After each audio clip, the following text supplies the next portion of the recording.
আমি এই চ্যানেলে গত 21শে মে একটি এপিসোড করেছিলাম। সেখানে বলি যে শেখ হাসিনা আগামী অক্টোবর নভেম্বরের মধ্যে দেশে ফিরবেন। শেখ হাসিনার দেশে ফেরা নিয়ে আজ যে আলোচনা চতুর্দিকে চলছে তার শুরুটা তৈরি হয়েছিল আমার সেই খবর দিয়ে। আমার খবরের উৎস শেখ হাসিনা ছিলেন স্বয়ং। দিল্লির পান্ডারা রোডে তার বাসভবনে তিনি আমন্ত্রণ জানিয়েছিলেন ভারতে অবস্থিত তার দলের কয়েকজন প্রাক্তন নেতা মন্ত্রীকে। দীর্ঘ বৈঠক হয়, নেতারা সেখানে একত্রে মধ্যাহ্নভোজ সারেন। সেদিন নেত্রী তার দলীয় সহকর্মীদের স্পষ্টভাবে বলেছিলেন তিনি নভেম্বর নাগাদ অবশ্যই দেশে ফিরছেন। সেই মিটিংয়ে উপস্থিত হাসিনা মন্ত্রিসভার এক প্রাক্তন মন্ত্রী, আমার বিশেষ পরিচিত, আমাকে নিজে জানান সেই বৈঠকের কথা।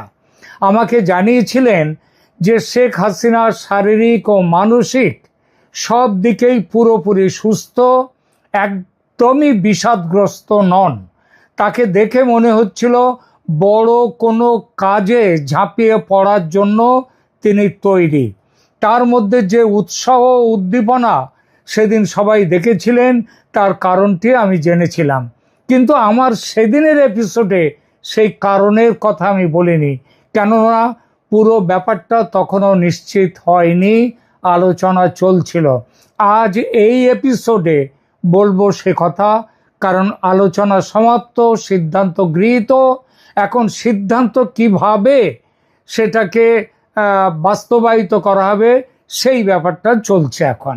সুতরাং এখন বললে কোনো অসুবিধে নেই। আমার দেওয়া সেই সংবাদের পর এনডিটিভি সংবাদ মাধ্যম হাসিনার সঙ্গে কথা বলে একই খবর দিয়েছেন 6 মাসের মধ্যে তিনি দেশে ফিরছেন, এবং তারপর রয়টার্সকেও এই একই কথা তিনি বলেছেন। রয়টার্সকে দেওয়া টেলিফোন সাক্ষাৎকারে শেখ হাসিনা বলে দিয়েছেন যে এই ডিসেম্বরের মধ্যে তিনি দেশে ফিরবেন। আজ হাসিনার ফেরা নিয়ে কেউ সংশয় প্রকাশ করছেন না। সবচেয়ে বড় কথা, বাংলাদেশে হাসিনার সমর্থক যারা, তারা তো বিশ্বাস করে একটা উত্তেজনার মধ্যে রয়েছে, আনন্দের মধ্যে রয়েছে। কিন্তু শেখ হাসিনার বিরোধী রাজনৈতিক দলগুলো বলছে হাসিনা ফিরছে।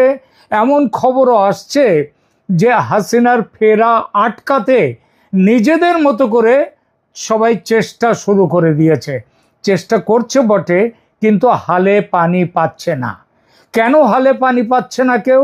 কারণটা আমি জেনেছিলাম সেই 21শে মে তারিখে, যখন আমি আগের এপিসোডটা করি। সেখানে আমি এটা বলিনি এজন্যেই যে আলোচনা তখন চলছিল, সিদ্ধান্ত পাকা হয়নি। কোন আলোচনা, কোন সিদ্ধান্ত? আলোচনা ভারত ও আমেরিকার মধ্যে। বিষয় শেখ হাসিনার দেশে ফেরা।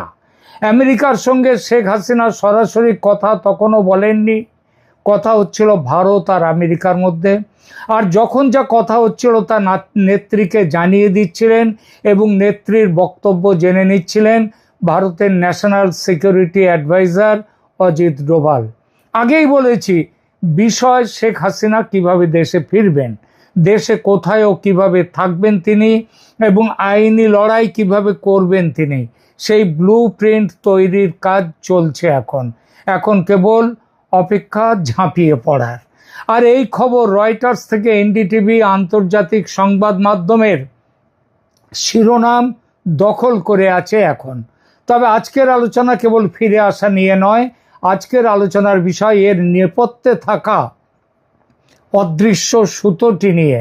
কেন হঠাৎ ভারত এবং আমেরিকা, যাদের অবস্থান বেশ কিছু ব্যাপারে ভিন্ন মেরুতে থাকে এবং বাংলাদেশ নিয়েও ভিন্ন মেরুতে চলে গিয়েছিল, তারা হাসিনার ব্যাপারে কোন অলিখিত সমঝোতায় পৌঁছেছে?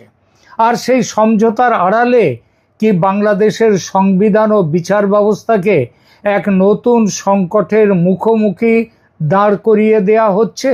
আজ আমরা এই বিষয়ের গভীরে যাব। প্রথমে বলি, শেখ হাসিনাকে নিয়ে সত্যি ভারত আমেরিকার মধ্যে কোনো সমঝোতা বার্তা হয়েছে কি না, হয়ে থাকলে কাদের মধ্যে হয়েছে সেই আলোচনা। আমেরিকার পক্ষে ছিলেন ভারতে নিযুক্ত আমেরিকার হাই কমিশনার সার্জিও গর এবং তার একটা টিম। যিনি এই সার্জিও গর আবার রাষ্ট্রদূত ছাড়াও দক্ষিণ ও মধ্য এশিয়ায় আমেরিকার স্পেশাল এনভয়। তার আগে যে পদে ছিলেন সেই বিখ্যাত বা কুখ্যাত, যেটাই বলুন না, ডোনাল্ড লু, যিনি শেখ হাসিনার পতনের পেছনে ছিলেন অন্যতম প্রধান কারিগর। সার্জিও গোরের আর একটা বড় পরিচয়, তিনি আমেরিকার প্রেসিডেন্ট ডোনাল্ড ট্রাম্পের অতি ঘনিষ্ঠ। সার্জিও গোর ভারতে আসার পর থেকে দফায় দফায় ভারতের এনএসএ অজিত ডোভাল, পররাষ্ট্রমন্ত্রী এস জয়শঙ্কর, স্বরাষ্ট্রমন্ত্রী অমিত শাহ, এমনকি প্রতিরক্ষা মন্ত্রী রাজনাথ সিং এবং প্রধানমন্ত্রী নরেন্দ্র মোদীর সঙ্গে পর্যন্ত বৈঠক করে দু দেশের সমস্যার গভীরে গেছেন, সমস্যা দূর করার পথগুলো নিয়ে আলোচনা করেছেন। আমেরিকার পলিসি মেকারদের সঙ্গে সার্জিও গর কথা বলেছেন, ধাপে ধাপে সব প্রশ্নের উত্তর খুঁজে নিয়েছেন এবং অবশেষে চূড়ান্ত সিদ্ধান্তে পৌঁছেছে দুই দেশ।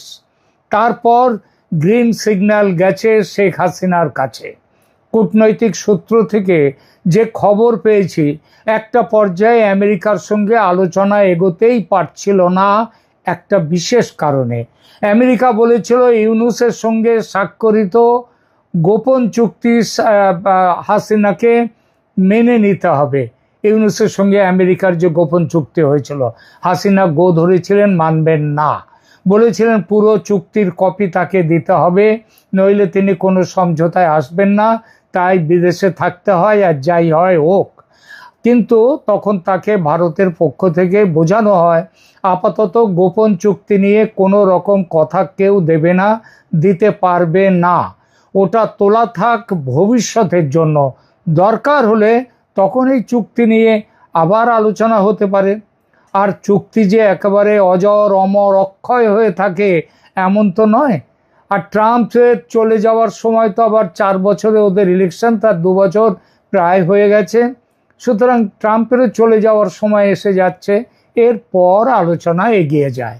এবং বাংলাদেশের বর্তমান সরকারের চীন ঘেঁষা নীতি থেকে বাংলাদেশকে দূরে রাখা, মৌলবাদী ও সন্ত্রাসবাদী শক্তিকে দমন করা ও আঞ্চলিক ভূ রাজনীতির ভারসাম্য রক্ষা করতে আমেরিকা এবং ভারত, দুই শক্তিশালী দেশ, শেখ হাসিনাকে আবার রাজনীতির টেবিলে দেখতে চায় এবং সেই দেখতে চাওয়ার সিদ্ধান্তে সিলমোহর দিয়ে দিয়েছে দুই দেশ।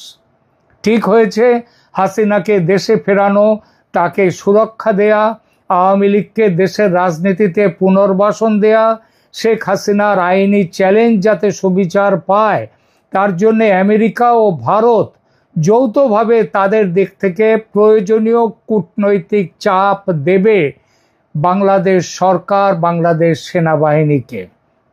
একটু ভেঙে বলতে হয়, শেখ হাসিনার দেশে ফেরার ব্যবস্থার ব্লু প্রিন্ট ভারত ও আমেরিকা আলোচনা করে ঠিক করবে। দ্বিতীয়ত, দেশে ফেরার পর তার থাকার জায়গা কোথায় হবে সেটাও আলোচনায় এসেছে। ঢাকায় নামার পর তাকে কি বন্দি করে জেলখানা বা ক্যান্টনমেন্টের মধ্যে জেলখানা তৈরি করে রেখে দেয়া, কোনোটাই নিরাপদ মনে করছে না কেউ। কারণ জেল হত্যার এত রেকর্ড আছে বাংলাদেশে, তাতে প্রশ্ন ওঠা অস্বাভাবিক নয়। একই অবস্থা ক্যান্টনমেন্টেও। বাংলাদেশ সেনার মধ্যে বিভিন্ন আদর্শগত গোষ্ঠী আছে, কেউ জামাতপন্থী, কেউ আওয়ামী লীগপন্থী, কেউ ভারতপন্থী, কেউ পাকিস্তানপন্থী। এরপর শেখ মুজিব, জিয়াউর রহমান দুজনে খুন হয়েছেন সেনা অফিসারদের হাতে। সুতরাং ক্যান্টনমেন্টের মধ্যে নিরাপদ নন শেখ হাসিনা। এই পরিস্থিতিতে কথা চলছে জেলখানা বা ক্যান্টনমেন্ট নয়, শেখ হাসিনাকে গৃহবন্দী রাখার। কিন্তু গণভবন তো এখন বাসের অযোগ্য, তাহলে বিকল্প বাসস্থানের ব্যবস্থা করা হবে। আর সেখানে পাহারায় থাকবে বিশেষ বাহিনী।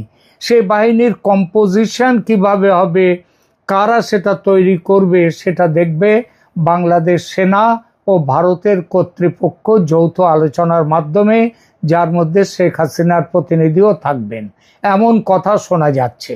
এসব বিষয় খুব গুরুত্বপূর্ণ, এটা ঠিক, কিন্তু আইনি বিষয়টা এসবের চেয়ে কম গুরুত্বপূর্ণ নয়।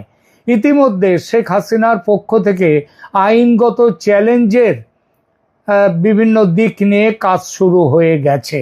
লন্ডনের ডাউটি স্ট্রিট পুরো ব্যাপারটা দেখছে বলে জানতে পেরেছি। দেশে পৌঁছবার পর সময় নষ্ট না করে আদালতে মামলা করবেন শেখ হাসিনা। প্রথমত তার উপর যে মৃত্যুদণ্ড দিয়েছে আইসিটি, সুপ্রিম কোর্টে তার পুনর্বিচারের আপিল দাখিল হবে। আইসিটির বিচার যে আদৌ ধোপে টিকবে না সেটা আন্তর্জাতিক আইন বিশেষজ্ঞদের প্রায় সবার মত।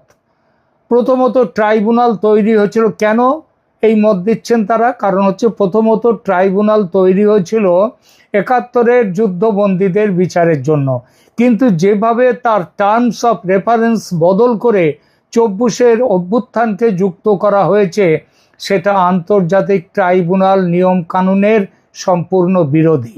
দ্বিতীয়ত জাতিসংঘের মানবাধিকার কমিশনের রিপোর্টকে ব্যবহার করে যে সাজাটি দেয়া হয়েছে শেখ হাসিনা ও তার স্বরাষ্ট্রমন্ত্রীকে, সেটা এভিডেন্স হিসেবে গ্রাহ্য হতে পারে না।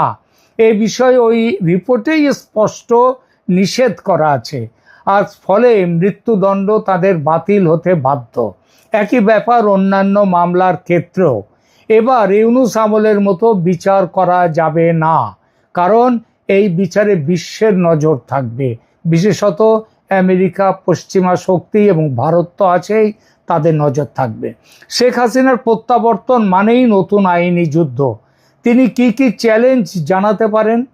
প্রথমত পদত্যাগের বিতর্ক নিয়ে তিনি আদালতে দাবি করবেন যে তিনি কখনো লিখিত পদত্যাগপত্র দেননি, যেটা প্রেসিডেন্ট নিজে স্বীকার করে নিয়েছেন, রাষ্ট্রপতি। সংবিধানের ৫৭ ক ধারা অনুযায়ী রাষ্ট্রপতিকে লিখিত পদত্যাগপত্র না দেওয়া পর্যন্ত প্রধানমন্ত্রীর পদত্যাগ কার্যকর হয় না। এছাড়া তিনি ২০২৪-এর নির্বাচন এবং তার পরবর্তী সংসদ ভেঙে দেওয়ার প্রক্রিয়াকে সংবিধান বিরোধী ষড়যন্ত্র আখ্যা দিয়ে চ্যালেঞ্জ করবেন। তিনি মামলা করবেন ২৪-এর নির্বাচনে গঠিত সংসদ পুনরায় যাতে গঠন করা হয় তার জন্যে। তিনি এবছর ফেব্রুয়ারির নির্বাচনকে অসাংবিধানিক বলে সেটাকে ভেঙে দেওয়া, সেই নির্বাচনকে অবৈধ বলার দাবিও করবেন। এছাড়া যে পদ্ধতিতে অন্তর্বর্তী সরকার জালিয়াতির মাধ্যমে গঠিত হয়েছে সেটাকে তিনি রাষ্ট্রদ্রোহিতা হিসেবে ঘোষণার দাবিতে মামলা করতে পারেন, কারণ সুপ্রিম কোর্টে রেফারেন্স বলে যে ব্যাপারটা বলা হয়েছে সেটার মধ্যেই জালিয়াতি নিয়ে ইতিমধ্যেই হাইকোর্টে মামলা উঠেছিল।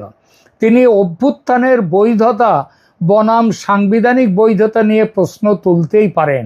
এই বিষয়ে মামলায় হাইকোর্ট যে জনগণের আকাঙ্ক্ষা বা প্রয়োজনীয়তার তত্ত্ব, ডক্ট্রিন অফ নেসেসিটি ব্যবহার করে বৈধতা দিয়েছে, শেখ হাসিনা সেই ভিত্তিকেই চ্যালেঞ্জ করতে চান। কারণ জনগণের আকাঙ্ক্ষা, সেটার প্রমাণ কিভাবে পাওয়া গেল? দেশের ১৮ কোটি জনতার মধ্যে ২-১ লক্ষ মানুষ যদি আন্দোলন করে একটা সরকারকে, নির্বাচিত সরকারকে যদি ভেঙে দেয়, তাহলে সেটাকে জনগণের আকাঙ্ক্ষা বলা যায় না। এটা ষড়যন্ত্র এবং অভ্যুত্থানের ষড়যন্ত্র। প্রশ্ন হলো, হাইকোর্ট যে জনগণের আকাঙ্ক্ষার কথা বলছে, আইনি পরিভাষায় কি এর কোনো ভিত্তি আছে? সংবিধানের প্রস্তাবনায়, বাংলাদেশের সংবিধানে জনগণের সার্বভৌমত্বের কথা থাকলেও এটা কোনো নির্দিষ্ট আইনি ধারা নয়, এটা একটি আইনের ধূসর এলাকা। এবার আসা যাক সবচেয়ে বিতর্কিত অংশে।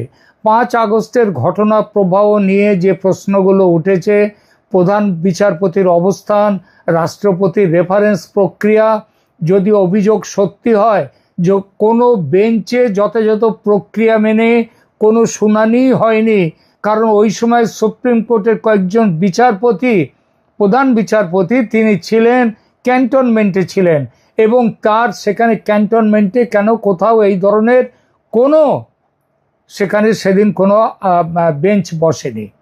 সুপ্রিম কোর্টের সেই, তাই যদি হয়, প্রমাণ হয়, তাহলে সুপ্রিম কোর্টের সেই রেফারেন্সের বৈধতা নিয়ে প্রশ্ন উঠবে। মনে রাখতে হবে, সুপ্রিম কোর্টের রেফারেন্স জানি যে চিঠি দিয়েছিল, সেই চিঠিরও কোনো কপি পাওয়া যাচ্ছে না।